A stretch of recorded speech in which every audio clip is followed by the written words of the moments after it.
First Things First is sponsored by Gillette, the best a man can get. Hi, everyone, and welcome to First Things First. I'm Jenna Wolf.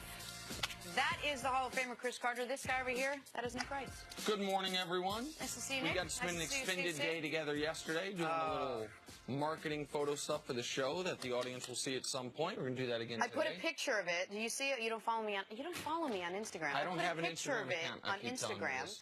And people were very happy with the way we clean up. And a couple people said we are the best dressed show on television. So that was Those were Chris Carter's burner accounts. Exactly. So thank you for writing that, CC. Made me feel good. Good stuff. All right. Well, as comfortable as you are in your home this morning, so are the Celtics. Apparently, Game 5 shifted back to Boston last night, where the Celtics were undefeated at home all postseason, where the Celtics are still undefeated at home all postseason. That after beating the Cavs last night 96-83. The Boston Celtics are now 10-0 at TD Garden. A worn-down LeBron James dropped a game-high 26 points. Wasn't enough because the Celtics were led by rookie phenom Jason Tatum. He had 24 points. He had 17 boards. The Boston Celtics are now up 3-2 in this series. Here's Al Horford after the win. It's just different in the playoffs. So you get on the road and you're just out there against, everybody else. And, here I just think that our guys just feel, comfortable and good. It's credit, the atmosphere that's here. It's just a lot of fun to play in right now. I mean, I just enjoy, playing in the big moments, in the big games. I think that's, when I have the most fun.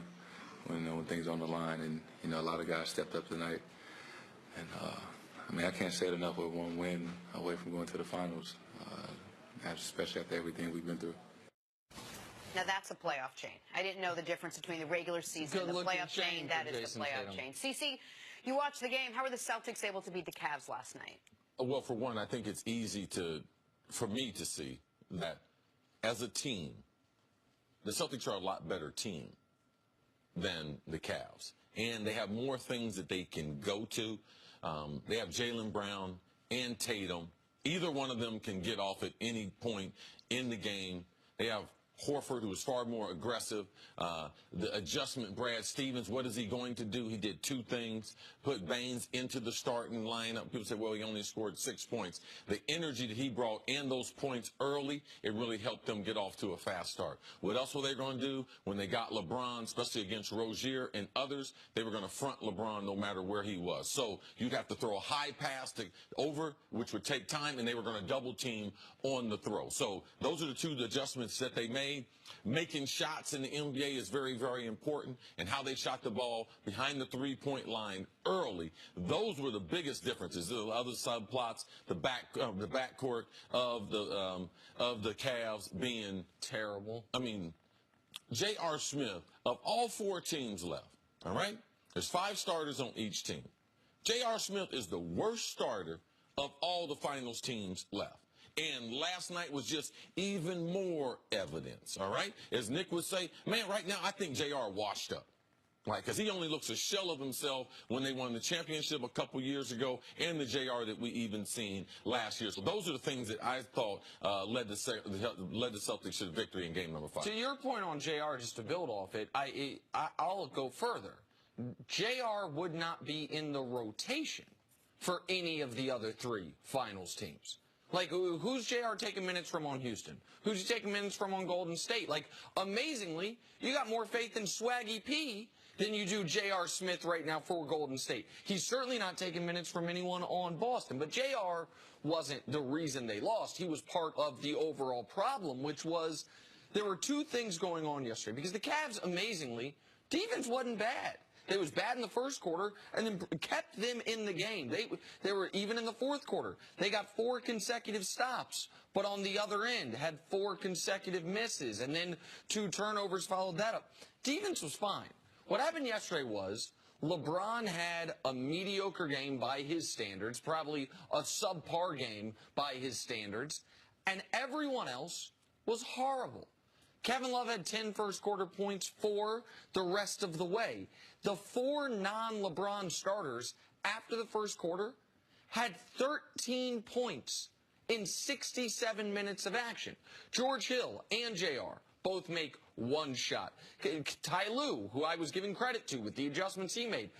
Why did Kyle Korver not play more? Well, Ty Lue says after the game, oh, well, his matchup's Semi Ojeleye, and he didn't get in the game, so that threw us for a loop. Come on, man. Like, this is the Eastern Conference Finals, one of the biggest games of your season. And then I'll go back to where I said earlier, LeBron didn't have the punch or the push that I expected him to have, knowing what he knew, which was we can essentially win the series tonight. And also once he saw, all right, we played a terrible first half.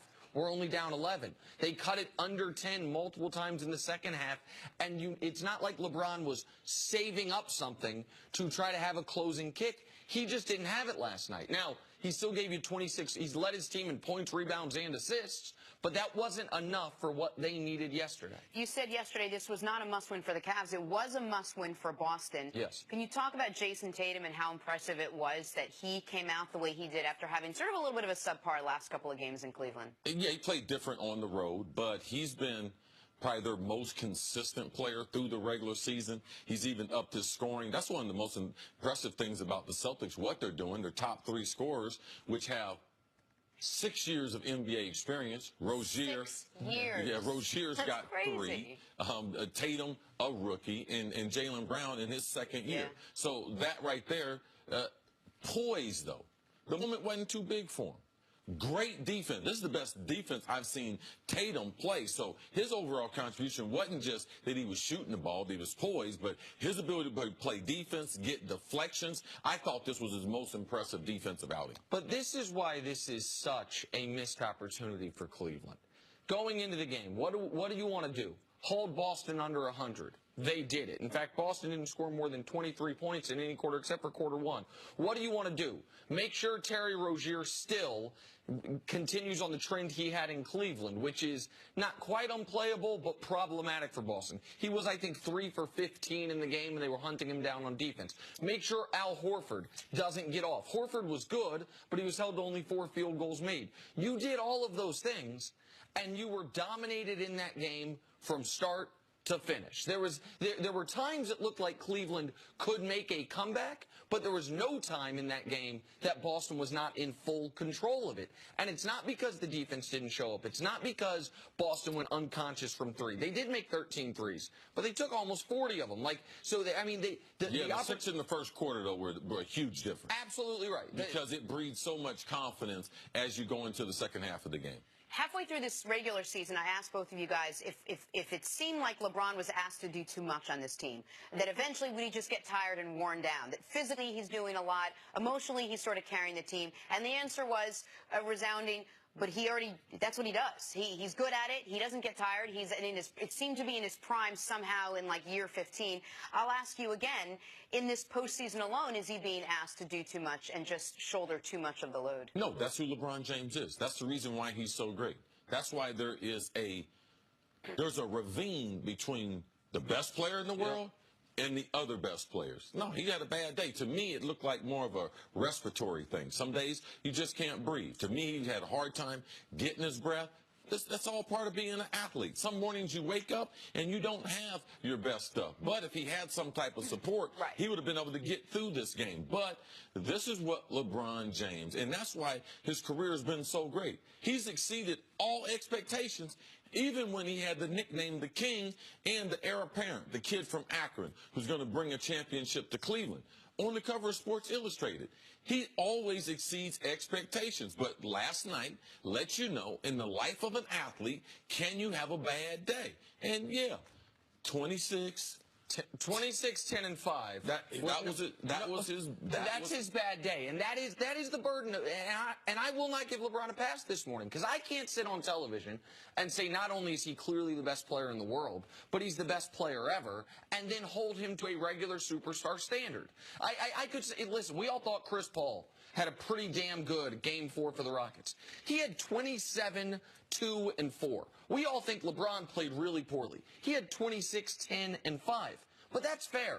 Chris Paul is playing by a different set of rules, just like Durant is, just like Steph is. That is the burden of being the best player in the league unanimously and one of the best players ever unanimously. He needed to be better yesterday.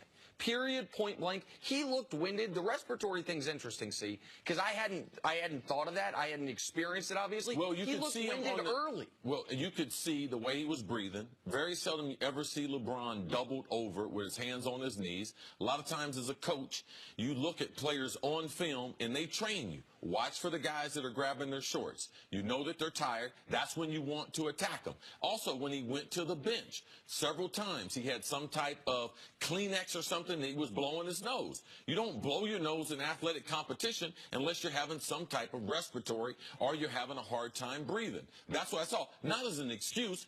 As a fan, an observer of the game, and a person who's been in competition, these are the things that you watch for. And also after the game. No one knows him better than Ty Lue. Ty Lue said in the press conference, he was winded. He looked gassed. Now, LeBron tried to go beyond that and try to, make it seem as if it wasn't a big deal, but his coach even noticed it. I've said before that LeBron's uninjurable, and that appears through 15 years to be true. But he is not indefatigable. He's not someone that cannot get tired after the workload he's carried. We're just surprised when we see it. Now, they play in about 36 hours. I expect him to be as great as we've seen him throughout the majority of this postseason. That is the standard that he's set. But they needed a 40-point game from LeBron yesterday to win, given what the supporting cast did, and he didn't have it in him. I know. Unfortunately, he doesn't have the luxury of getting a cold, so we're going to have to talk to him about it. He doesn't. No, he really doesn't.